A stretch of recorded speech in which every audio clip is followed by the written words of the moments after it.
હજારોની સંખ્યામાં આજે સમગ્ર પાટણ લોકસભા મત વિસ્તારમાંથી સમગ્ર ઉત્તર ગુજરાતમાંથી ત્યારે ખૂબ મોટી સંખ્યામાં લોકો આવ્યા છે ત્યારે પૂરો વિશ્વાસ છે કે કોંગ્રેસ પક્ષનો વિજય એ ભવ્ય વિજય થવાનો છે. હું સ્વાગત પ્રવચન કરવા માટે પાટણ લોકસભા મત વિસ્તારના સાંસદના આપણા ઉમેદવાર ભાઈ શ્રી ચંદનજી ઠાકોરને વિનંતી કરું છું કે આવો અને હજારોની સંખ્યામાં ઉપસ્થિત આપના મતદારોને સંબોધન કરો અને આહવાન કરો કે 7મી તારીખે આ ભારતીય જનતા પાર્ટીને મૂળમાંથી મતદાનના માધ્યમથી ઉખેડી નાખવાની છે. ભારત માતા કી, ભારત માતા કી.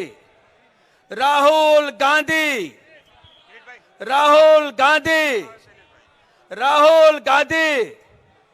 આભાર આપ સૌનો. આજે પાટણની પવિત્ર ભૂમિ ઉપર પાટણની નગરીમાં આપણા સૌની વચ્ચે આપણું રાષ્ટ્રીય નેતૃત્વ આપણા સૌના ભવિષ્યના આવતીકાલનું ભવિષ્ય અને આપણી સૌની વચ્ચે આપણા લોક લાડીલા સન્માનીય રાહુલ ગાંધી સાહેબ પધાર્યા છે. આ બે તાળીઓ હાથ ઊંચા કરીને વધાવી લઈએ, એમનું સ્વાગત કરીએ. રાહુલ ગાંધી જિંદાબાદ, રાહુલ ગાંધી, રાહુલ ગાંધી. વાહ ભાઈ વાહ. આજના સૌ મંચસ્વ આગેવાનો અને આજે વિશાળ સંખ્યામાં આપ સમર્થન આપવા, ચંદનજી ઠાકોરને સમર્થન આપવા વધાર્યા છો એ બદલ આપ સૌનું નમન કરું છું અને વંદન કરું છું. આજની આ સભા ઐતિહાસિક સભા સન્માનીય મંચ છે. બધાના કોઈના નામ નથી લેતો સમયની અનુકૂળતા પ્રમાણે, પણ આપ જે મને સમર્થન કરવા પધાર્યા છો આપ ફરી આપ સૌનો ખૂબ આભાર માનું છું. આવવાવાળા સમયમાં 7મી તારીખે મતદાન થવા જઈ રહ્યું છે. આપ જંગીથી જંગી મતદાન કરજો. રાહુલ ગાંધીના હાથ મજબૂત કરજો, સોનિયાબેનના હાથ મજબૂત કરજો, કોંગ્રેસ પાર્ટીનો હાથ મજબૂત કરજો એવી આપ સૌને નમ્ર વિનંતી કરું છું. હું વિનંતી કરું છું આદરણીય શક્તિસિંહજી ગોહિલને. જય ભવાની. હું રાહુલ ગાંધીજીને જ વિનંતી કરીશ. એમને બીજી 3 સભાઓ છે, આપણે સમય જાજો નહીં લઈએ. મારા સાથે જોરથી બોલજો, રાહુલ ગાંધી, રાહુલ ગાંધી જિંદાબાદ. જય ભવાની, જય ભાજપ જવાની, જય હિન્દ. માનનીય રાહુલ ગાંધીજીને વિનંતી કરીશ કે આવો.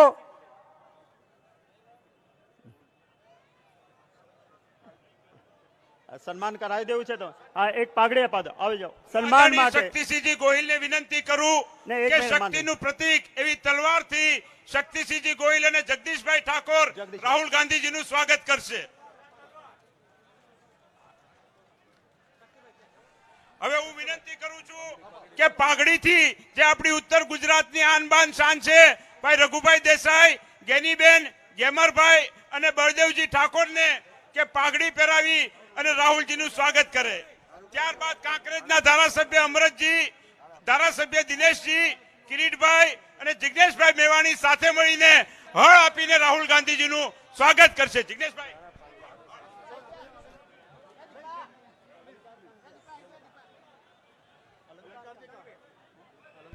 હવે આપણે સૌને પાટણની આ ઐતિહાસિક ધરતી ઉપર મહારાજા સિદ્ધરાજ જયસિંહની આ ઐતિહાસિક ધરતી ઉપર રાજમાતા મિનળ દેવી અને વીરાંગના નાયકા દેવીની આ પવિત્ર ધરતી ઉપર રાહુલ ગાંધીજીનું સ્વાગત કરીએ છીએ.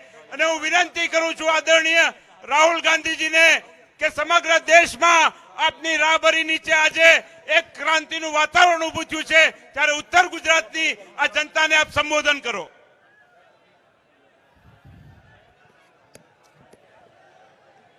जय अंबाजी देवी जी, जय बहुचर माता जी, मुकुल वासनिक जी, शक्ति सिंह गोहिल जी, जगदीश ठाकुर जी, सिद्धार्थ पटेल जी, शैलेश परमार जी, लालजी भाई देसाई जी, हमारे कैंडिडेट्स चंदन सिंह ठाकुर जी, जेनीबेन ठाकुर जी, रामजी ठाकुर जी, स्टेज पे हमारे एमएलए, वरिष्ठ नेता भाई और बहनों, कांग्रेस के प्यारे कार्यकर्ता, प्रेस के हमारे मित्रों, आप सबका यहां बहुत बहुत स्वागत। इतनी गर्मी में आप आए, दूर दूर से आए, इसके लिए आप सबको दिल से धन्यवाद करता हूं। वो अलंकार से कॉन्स्टिट्यूशन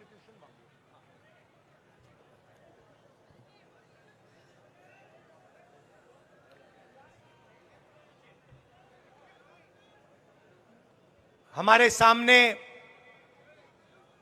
लोकसभा का चुनाव है और दो विचारधाराओं की लड़ाई चल रही है।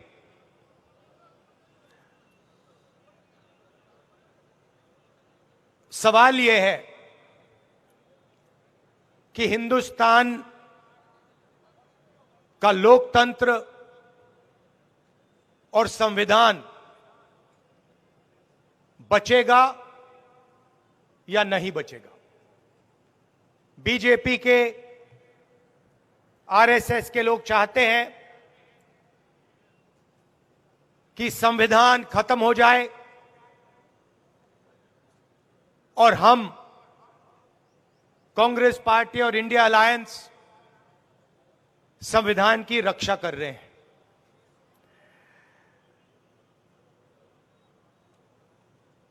जो भी हमें आजादी के बाद मिला, चाहे शिक्षा, स्वास्थ्य, डेवलपमेंट, पानी, जो भी हिंदुस्तान की गरीब जनता को मिला है, उसका कारण, उसकी नींव संविधान है, कॉन्स्टिट्यूशन है। और आज पहली बार बीजेपी के नेता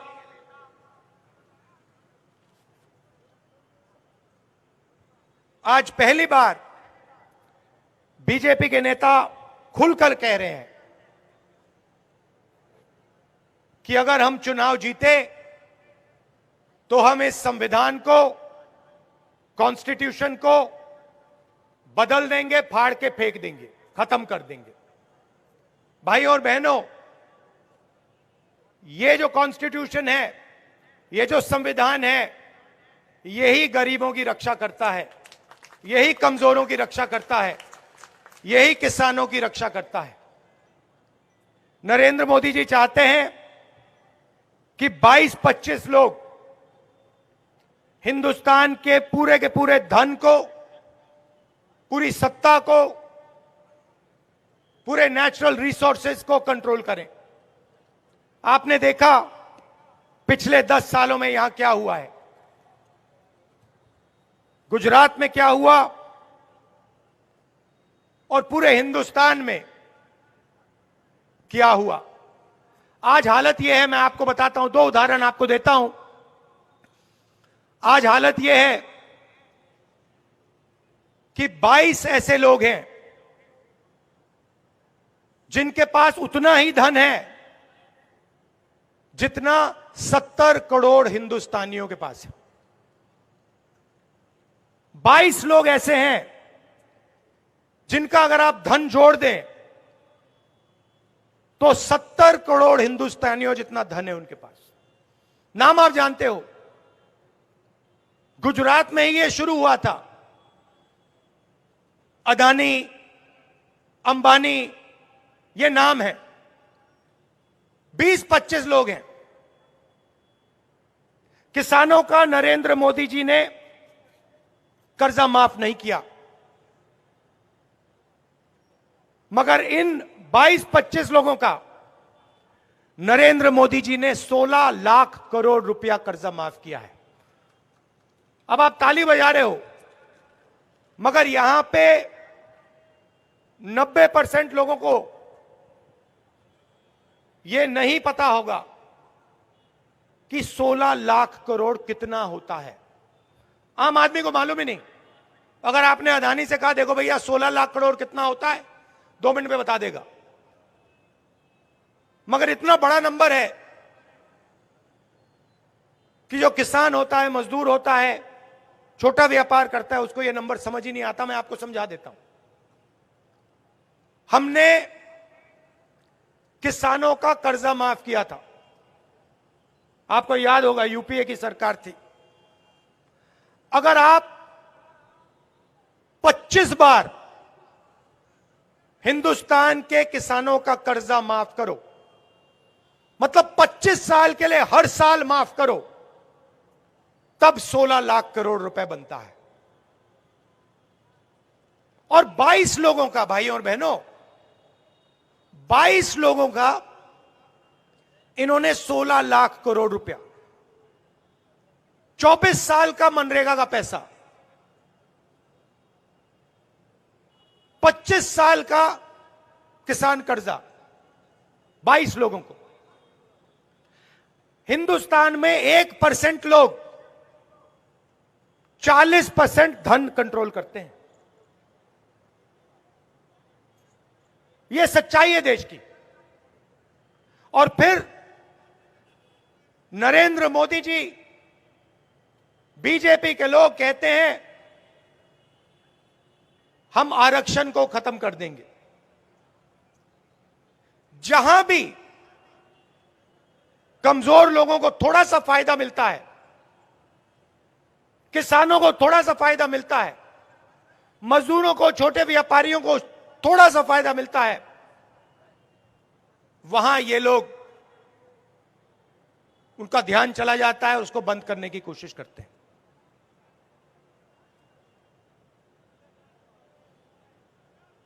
कभी कहते हैं, इनके लोग कहते हैं कि हम आरक्षण खत्म कर देंगे, और फिर बयान आते हैं नहीं, हम आरक्षण के खिलाफ नहीं हैं।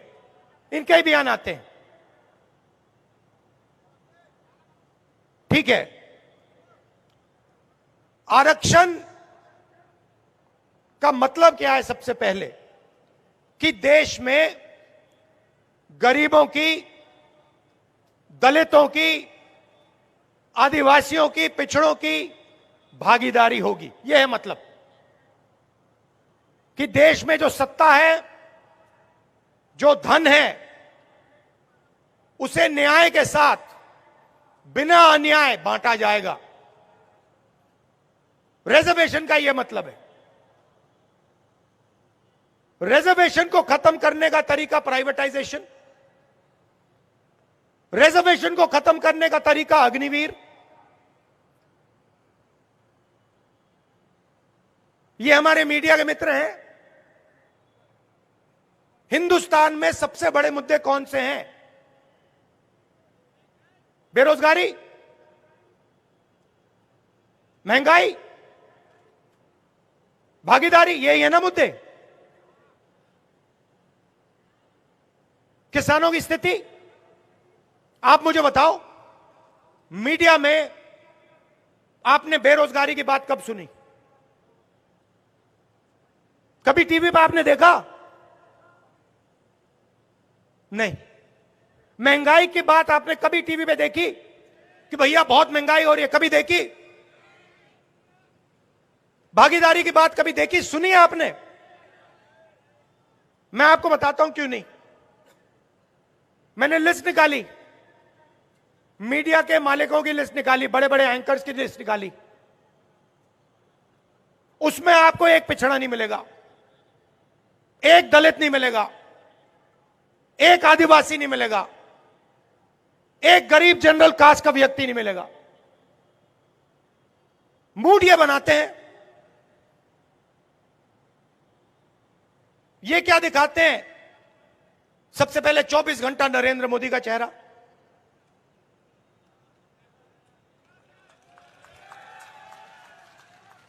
आप देख लो, या नरेंद्र मोदी जी का चेहरा दिखेगा, या फिर इन अरबपतियों की शादियां दिखेंगी, या फिर बॉलीवुड स्टार्स दिखेंगे, मगर आपको किसान कभी नहीं दिख सकता। बेरोजगार युवा आपको टीवी पे, मीडिया पे कभी नहीं दिख सकता। मगर यह देश की सच्चाई है। छोटे व्यापारियों को खत्म कर दिया, स्मॉल मीडियम बिजनेस को खत्म कर दिया, नोटबंदी की, गलत जीएसटी लागू की, आज सच्चाई है कि इस देश में युवाओं को रोजगार नहीं मिल सकता। 45 साल से सबसे ज्यादा बेरोजगारी हिंदुस्तान में आज है, यह सच्चाई है, मगर यह मीडिया में आपको कभी नहीं दिख सकती। ठीक है, तो मीडिया में आपकी भागीदारी नहीं है तो कहां है? आपकी आबादी 90% है, 15% देश में दलित हैं, कम से कम 50% पिछड़ा वर्ग है, 8% आदिवासी हैं, 5% गरीब जनरल कास्ट के लोग हैं। हिंदुस्तान की 200 सबसे बड़ी कंपनियों की लिस्ट निकालिए, उनकी सीनियर मैनेजमेंट की लिस्ट निकालिए, वही है अदानी, अंबानी, टाटा, बिरला, यही हैं। और मुझे दिखा दो इन कंपनियों में 200 नाम हैं, इनके मालिकों में मुझे एक पिछड़ा नाम दिखा दो, एक दलित नाम दिखा दो, एक आदिवासी दिखा दो, एक गरीब जनरल कास्ट का दिखा दो। नहीं मिल सकता, है ही नहीं। हिंदुस्तान का 90% पॉपुलेशन ना आपको मीडिया में मिलेगा, ना आपको कॉर्पोरेट इंडिया में मिलेगा। प्राइवेट यूनिवर्सिटी कॉलेजेस के मालिक निकालो, उधर आपको एक पिछड़ा नहीं मिलेगा, एक दलित नहीं मिलेगा, एक आदिवासी नहीं मिलेगा, एक गरीब जनरल कास्ट का नहीं मिलेगा। ठीक है, छोड़ो, आप कहोगे नहीं, हिंदुस्तान के पिछड़े लोग, दलित, आदिवासी, गरीब जनरल कास्ट के लोग कहेंगे नहीं भैया, हमें मीडिया में अपना आदमी नहीं चाहिए, हमें कॉर्पोरेट इंडिया में भी नहीं चाहिए, सरकार में तो चाहिए होगा आपको। सरकार कौन चलाता है? 90 लोग चलाते हैं, दिल्ली की सरकार। मोदी जी साइन करते हैं, 90 लोग आईएएस अफसर हिंदुस्तान की सरकार चलाते हैं। बजट का हर रुपया वो बांटते हैं। गुजरात में कितना पैसा आएगा, बुलेट ट्रेन में कितना जाएगा, अग्निवीर योजना होगी नहीं होगी,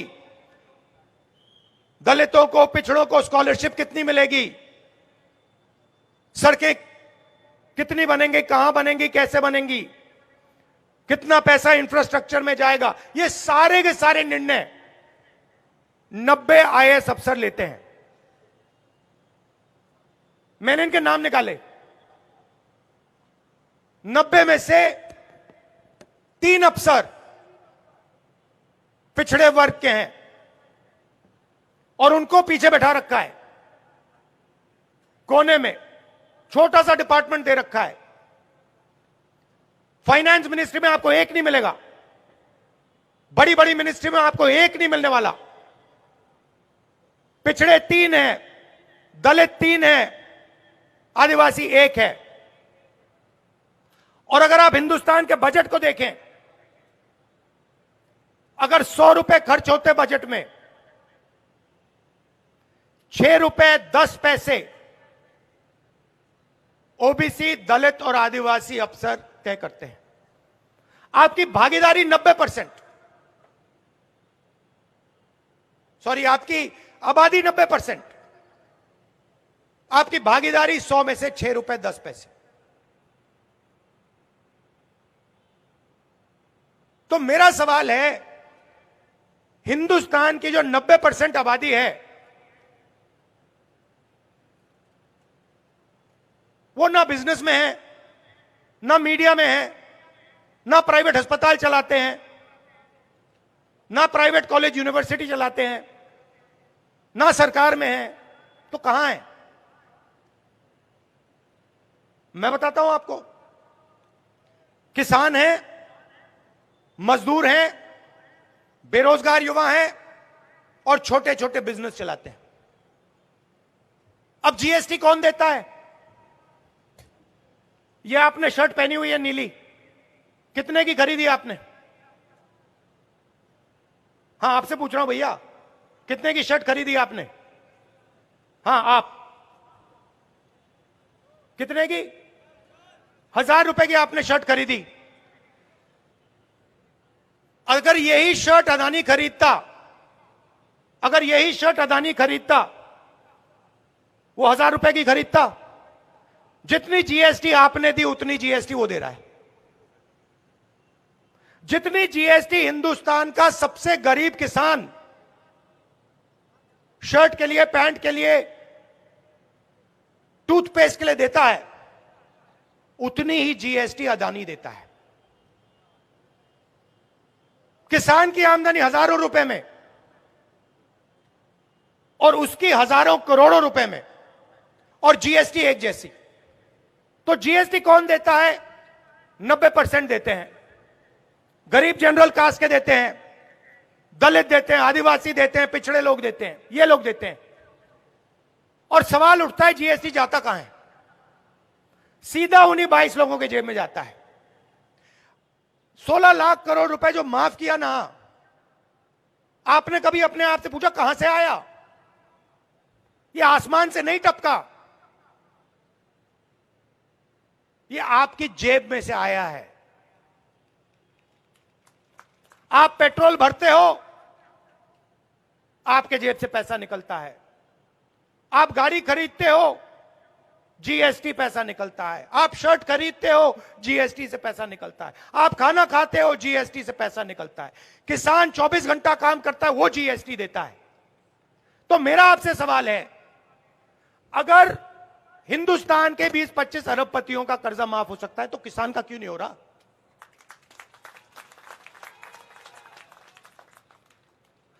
अगर अदानी जी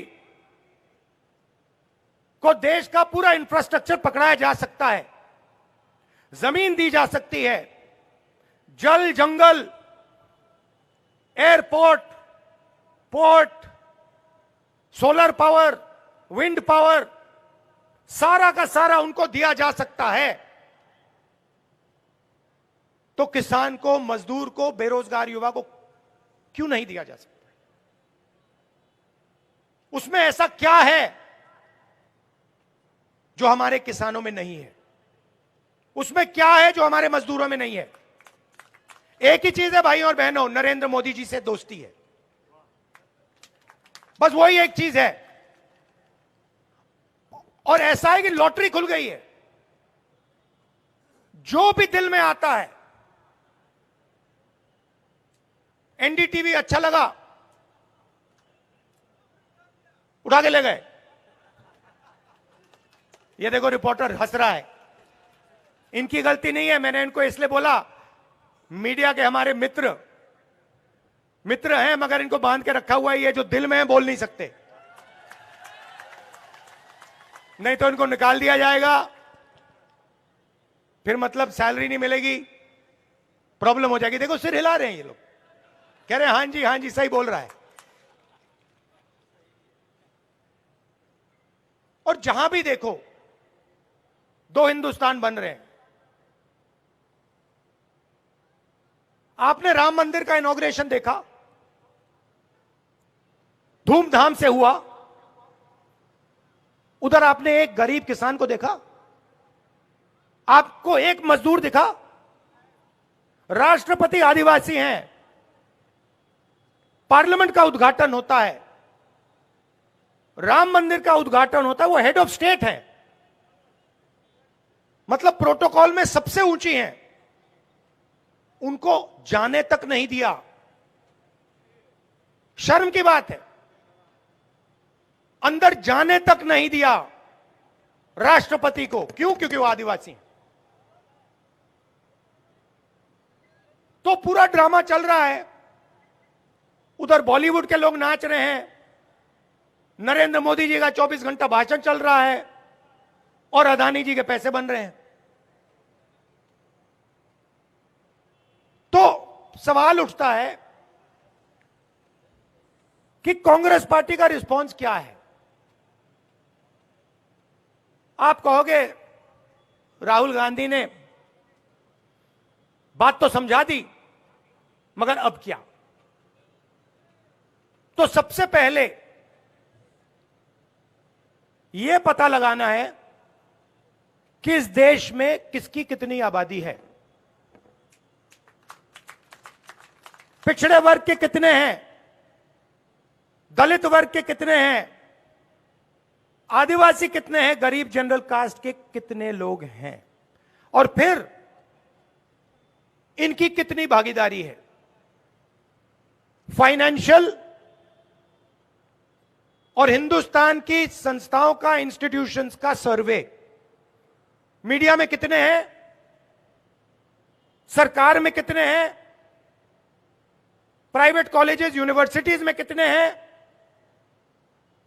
कहां कहां है और इनकी कितनी भागीदारी है।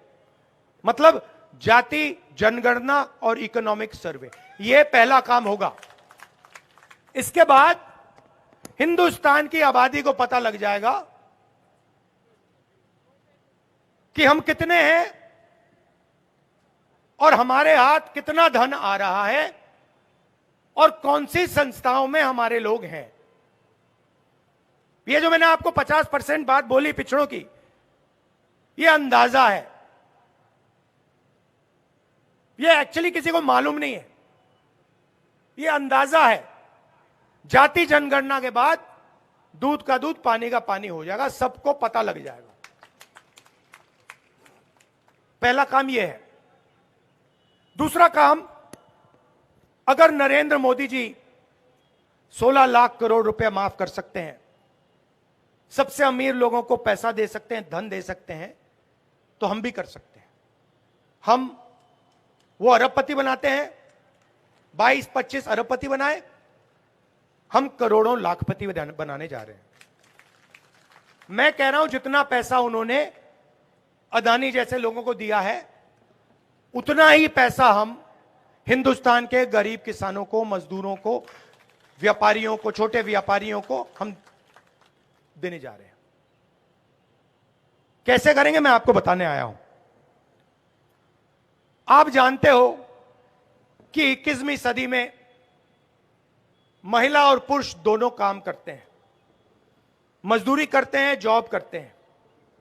सही बात, सही बात, यस। बाहर जो काम करते हैं 8 घंटा 10 घंटा, महिला और पुरुष दोनों करते हैं, उनके लिए उनको पैसा मिलता है, सैलरी मिलती है, कॉम्पनसेशन मिलता है।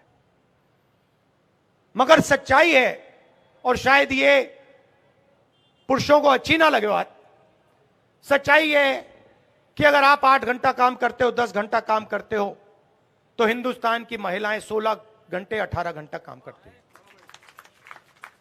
और जो घर में काम करती हैं, खाना पकाती हैं, देश के भविष्य की देखभाल करती हैं, बच्चों की देखभाल करती हैं, उस 8-10 घंटे काम के लिए उनको 1 रुपया नहीं मिलता है और कभी नहीं मिला है।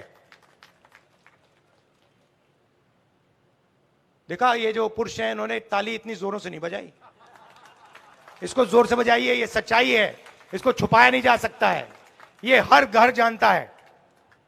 तो हम महालक्ष्मी योजना ला रहे हैं। अब ये महालक्ष्मी योजना क्या है मैं बता रहा हूं। हिंदुस्तान के सबसे गरीब परिवारों की लिस्ट बनेगी, करोड़ों नाम होंगे उसमें। उस लिस्ट में से हर परिवार में से एक महिला का नाम चुना जाएगा और उस महिला के बैंक अकाउंट में हिंदुस्तान की सरकार हर साल 1 लाख रुपए अंदर डाल देगी। हर महीने 1 तारीख को करोड़ों लोग जागेंगे, बैंक अकाउंट में 8,500 रुपए महीने के खटाखट खटाखट खटाखट खटाखट खटाखट आएंगे। ये किसान के परिवार होंगे, मजदूरों के परिवार होंगे, छोटे व्यापारियों के परिवार होंगे, बेरोजगार युवा होंगे। इन परिवारों में पैसा महिला के बैंक अकाउंट में जाएगा क्योंकि वो दुगना काम करती है। यह बात नहीं होगी कि आपको पैसा नहीं मिलेगा। मैं जानता हूं अंत में पैसा आपको भी मिलेगा, आप किसी ना किसी तरीके से निकाल लोगे, मगर उनके बैंक अकाउंट में पैसा जाएगा। तो यह है पहला तरीका करोड़ों लाखपति बनाने का। और ये जो पैसा है ये उस दिन तक बैंक अकाउंट में जाएगा जब तक वो परिवार गरीबी रेखा से नहीं निकलेगा। ये टेम्पररी 1 महीने का काम नहीं है, ये उस दिन तक चलेगा जिस दिन तक वो परिवार गरीबी रेखा से बाहर नहीं निकलेगा। पहला काम। दूसरा काम,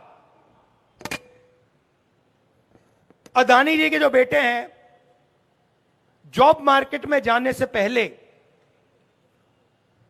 उनको टेम्पररी जॉब मिलती है, 6 महीने की, 1 साल की।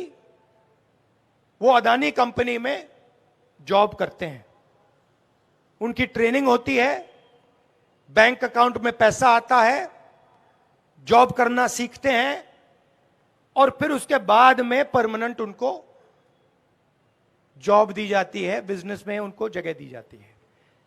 यह मौका हिंदुस्तान के बेरोजगार युवाओं को नहीं मिलता। किसान का बेटा, मजदूर का बेटा अप्रेंटिसशिप का सपना, पहली साल की नौकरी का सपना नहीं देख सकता है। तो हमारी दूसरी योजना, जिसको हमने नाम दिया है पहली नौकरी पक्की। जैसे मनरेगा में अधिकार देते थे, रोजगार का अधिकार, वैसे ही यह अधिकार हिंदुस्तान के हर ग्रेजुएट को, कॉलेज यूनिवर्सिटी ग्रेजुएट को और डिप्लोमा होल्डर को मिलेगा। कोई भी बेरोजगार युवा सरकार से 1 साल की अप्रेंटिसशिप मांग सकेगा और सरकार को गारंटी करके उसको 1 साल की नौकरी देनी ही पड़ेगी। नौकरी कहां होगी? प्राइवेट सेक्टर में होगी, पब्लिक सेक्टर में होगी, सरकारी अस्पतालों में होगी, सरकारी ऑफिसेज में होगी, सरकारी कॉलेजेस यूनिवर्सिटीज में होगी। और करोड़ों युवाओं को साल का 1 लाख रुपया, महीने का 8,500 रुपया और 1 साल की टॉप ऑफ लाइन ट्रेनिंग मिलेगी। और उसके बाद हिंदुस्तान को एक ट्रेंड वर्कफोर्स इस योजना के माध्यम से मिलेगी। तो एक प्रकार से जॉब मार्केट में अंदर जाने का यह तरीका है। जो दीवार नरेंद्र मोदी जी ने बना रखी है, उस दीवार को तोड़ने का तरीका हमारा पहले नौकरी पक्की स्कीम है।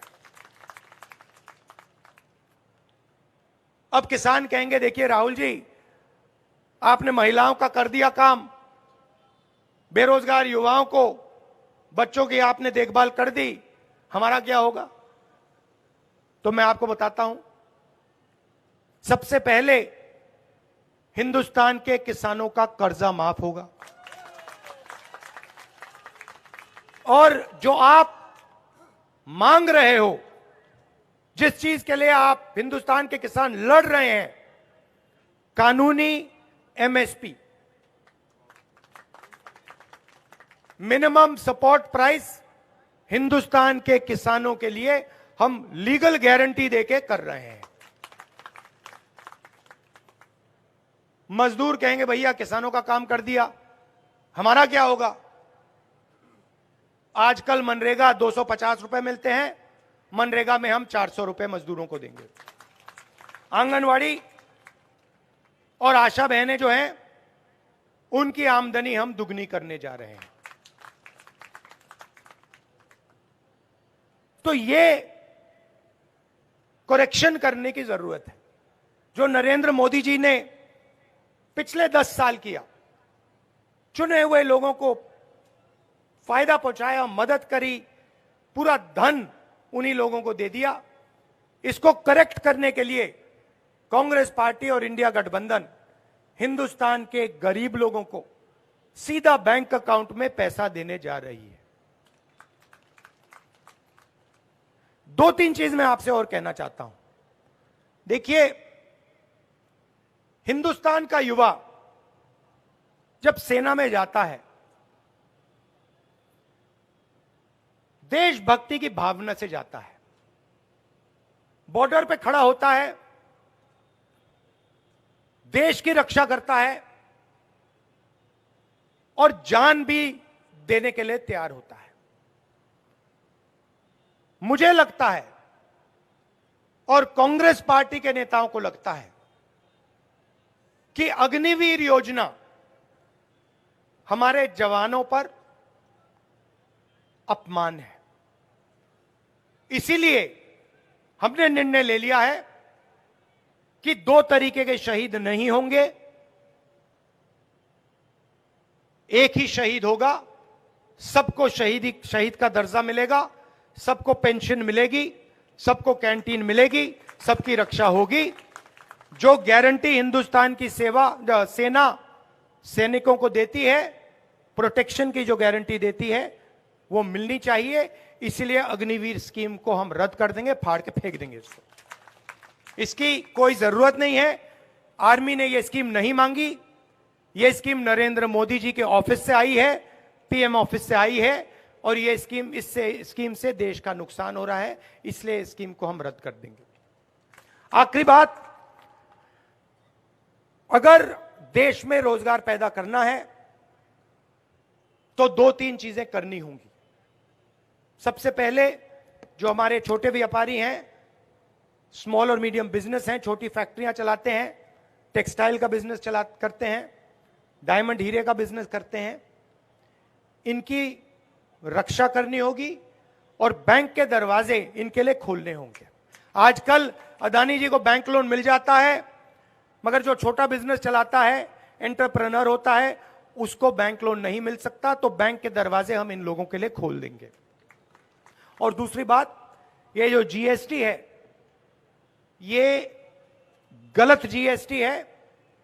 5 अलग अलग टैक्स, किसानों पर टैक्स, इतना ऊंचा टैक्स, इसकी कोई जरूरत नहीं है। जीएसटी को हम बदलेंगे, मैन्युफैक्चरिंग बेसिस पे जीएसटी बनेगी, एक जीएसटी होगी, कम से कम टैक्स होगा, सिंपल जीएसटी होगी, इसमें कोई भ्रष्टाचार नहीं होगा। नई जीएसटी हम लागू करके आपको दिलवा देंगे। यह मैं आपसे कहना चाह रहा था।